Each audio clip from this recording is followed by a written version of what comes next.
ರಾಜ್ಯದ ನೂತನ ಮುಖ್ಯಮಂತ್ರಿಯಾಗಿ ಡಿಕೆ ಶಿವಕುಮಾರ್ ಅಧಿಕಾರ ಸ್ವೀಕರಿಸಿದ್ದು, ಕೆಪಿಸಿಸಿ ಅಧ್ಯಕ್ಷರಾಗಿ ಬಿಕೆ ಹರಿಪ್ರಸಾದ್ ಹಾಗೂ ಗೃಹ ಸಚಿವರಾಗಿ ಪ್ರಿಯಾಂಕ್ ಖರ್ಗೆ ನೇಮಕಗೊಂಡಿದ್ದಾರೆ.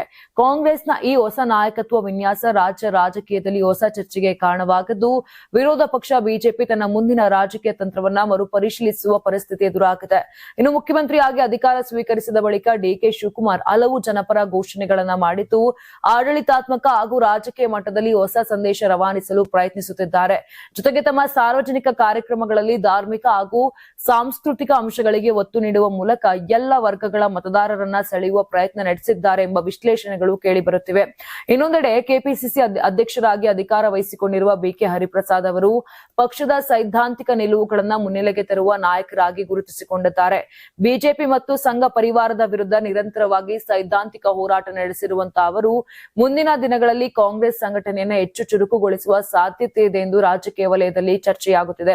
ಮತ್ತೊಂದು ಕಡೆ ಗೃಹ ಸಚಿವರಾಗಿ ಅಧಿಕಾರ ಸ್ವೀಕರಿಸಿರುವ ಪ್ರಿಯಾಂಕ್ ಖರ್ಗೆ ಕೂಡ ಬಿಜೆಪಿ ಹಾಗೂ ಆರ್ಎಸ್ಎಸ್ನ ವಿಚಾರಧಾರೆಗಳನ್ನ ಪ್ರಶ್ನಿಸುತ್ತಾ ಬಂದಿರುವ ಪ್ರಮುಖ ಕಾಂಗ್ರೆಸ್ ನಾಯಕರಲ್ಲಿ ಒಬ್ಬರು.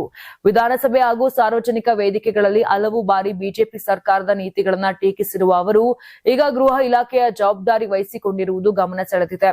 ಕಾನೂನು ಮತ್ತು ಸುವ್ಯವಸ್ಥೆ, ದ್ವೇಷ ಭಾಷಣ ತಡೆ, ಸಾಮಾಜಿಕ ಸಾಮರಸ್ಯ ಸೇರಿದಂತೆ ಹಲವು ಸೂಕ್ಷ್ಮ ವಿಚಾರಗಳಲ್ಲಿ ಪ್ರಿಯಾಂಕ್ ಖರ್ಗೆ ಯಾವ ರೀತಿಯ ಆಡಳಿತಾತ್ಮಕ ನಿರ್ಧಾರಗಳನ್ನ ಕೈಗೊಳ್ಳಲಿದ್ದಾರೆ ಎಂಬುದು ಕುತೂಹಲಕ್ಕೆ ಕಾರಣವಾಗಿದೆ.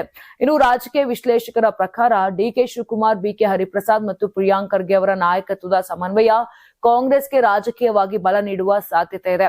ಇದೇ ವೇಳೆ ಈ ಹೊಸ ರಾಜಕೀಯ ಸಮೀಕರಣವನ್ನು ಎದುರಿಸಲು ಬಿಜೆಪಿ ಕೂಡ ತನ್ನ ಸಂಘಟನಾ ಹಾಗೂ ರಾಜಕೀಯ ತಂತ್ರಗಳನ್ನ ಮರುಹೊಂದಿಸುವ ಸಾಧ್ಯತೆ ಇದೆ. ಮುಂದಿನ ದಿನಗಳಲ್ಲಿ ಆಡಳಿತ ಪಕ್ಷ ಮತ್ತು ವಿರೋಧ ಪಕ್ಷಗಳ ನಡುವಿನ ರಾಜಕೀಯ ಪೈಪೋಟಿ ಯಾವ ರೂಪ ಪಡೆದುಕೊಳ್ಳಲಿದೆ ಎಂಬುದರತ್ತ ರಾಜ್ಯ ರಾಜಕೀಯದ ಗಮನ ಕೇಂದ್ರೀಕೃತವಾಗಿದೆ.